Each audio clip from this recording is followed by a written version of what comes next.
Hola a todos, hoy hablaremos acerca del informe de experimento para conocer sus principales características. Antes de continuar, debemos definir qué es un experimento. Los experimentos son pruebas que se realizan para estudiar un fenómeno bajo determinadas condiciones, para de este modo analizar sus efectos, verificar una hipótesis o poner a prueba un principio científico. Las hipótesis, por su parte, son supuestos que intentan explicar un fenómeno. Estas pueden convertirse en principios científicos siempre y cuando sean verificadas mediante la experimentación. Dicho lo anterior, el informe de experimento es el documento en el cual se lleva registro del experimento realizado.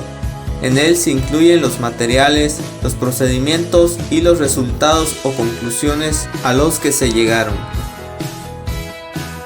El informe de experimento es considerado un texto de información científica, cuya función es informar sobre los resultados y conclusiones a los que se llegó mediante la experimentación. Por ello, también es considerado un texto expositivo. Además, cuenta con una trama descriptiva del proceso, ya que nos explica a detalle los materiales y los procedimientos llevados a cabo. En cuanto a su estructura, el informe está conformado por los datos generales, el cuerpo del informe y la bibliografía. Los datos generales son aquellos que se incluyen en la carátula del informe, tales como el nombre de la institución que realiza o apoya la investigación, el título del experimento y el número en caso de que exista una secuencia, el nombre del responsable de llevarlo a cabo y redactar el informe, así como de los colaboradores en caso de existir. Por último, se debe añadir la fecha y el lugar en donde se realizó el informe de experimento. La segunda parte del informe es el cuerpo. Este, a su vez, se subdivide en tres partes: la introducción, el desarrollo y los resultados y conclusiones. En la introducción deben incluirse los antecedentes o información general del tema relacionado con la práctica, así como información de experimentos realizados con anterioridad.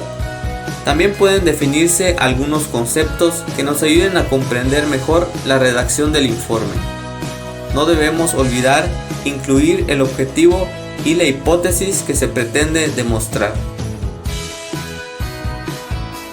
En el desarrollo se incluyen la lista de materiales y la descripción del procedimiento llevado a cabo. Debe complementarse con imágenes y estar organizado en un orden lógico. En la última parte del cuerpo del informe deben redactarse los resultados y conclusiones a las que se llegó mediante la observación de un fenómeno. Deben añadirse tablas o gráficas para complementar la información. Asimismo, debe mencionarse si se cumplió o no la hipótesis planteada en un inicio. Y en caso de que el experimento no haya resultado como se esperaba, exponer las posibles causas. La bibliografía, como en muchos otros escritos, es la última parte del informe de experimento. En ella deben incluirse los datos de las fuentes consultadas, ya sean libros, revistas, periódicos o páginas de internet, y deben enlistarse en un orden alfabético. El lenguaje empleado en el informe de experimento debe ser formal, ya que se trata de una práctica seria. Asimismo, debe ser claro para evitar ambigüedades y confusiones en los procedimientos. También es posible el uso de términos especializados o tecnicismos. Estos son palabras que se utilizan en determinadas disciplinas. Por ejemplo, fotosíntesis, mitocondria, clorofila, entre otras. Para darle mayor claridad al texto, se utiliza la recurrencia de términos, es decir, la repetición de nombres de sustancias, materiales, conceptos o procedimientos con el fin de evitar confusiones a la hora de ponerlo en práctica. El informe de experimento puede estar redactado en primera persona para demostrar el grado de compromiso que existe entre el experimentador y el experimento. También puede redactarse de modo impersonal para mostrar cierta distancia entre ambos. En el modo impersonal importan más las acciones y no tanto quién las lleva a cabo. Esto le da un carácter más objetivo y formal.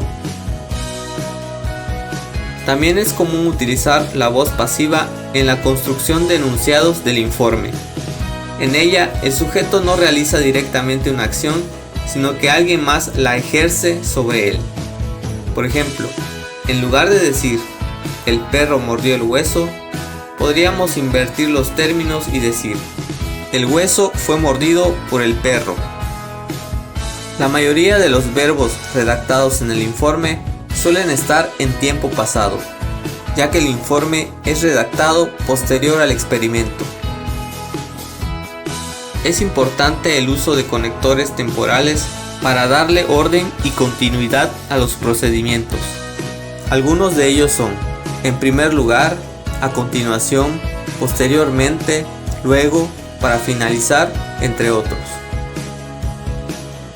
Es imprescindible el uso de marcas gráficas para poder distinguir cada una de las partes del informe y ayudarle a tener un mejor formato y organización. Entre ellas encontramos las viñetas, que se utilizan para llevar a cabo el listado de materiales. También se utiliza la numeración para darle un orden y secuencia lógica a cada uno de los procedimientos. Asimismo, se puede utilizar una tipografía distinta en los títulos y en la información, por ejemplo, letras en negritas o en mayúscula. Al redactar un informe de experimento, debes evitar utilizar términos ambiguos, que tengan más de un significado y que puedan prestarse a confusión. Tampoco debes alterar los resultados del experimento. Debe existir siempre coherencia en los párrafos y en la redacción, así como una concordancia entre género, número, persona y tiempo verbal. Podríamos decir que la importancia del informe radica en que es una constancia del experimento que se llevó a cabo. Asimismo, permite acceder a los resultados o repetir el experimento las veces que sea necesario para apoyar nuevas investigaciones. No olvides anotar la información que necesites en un esquema u otro organizador gráfico. Hasta pronto.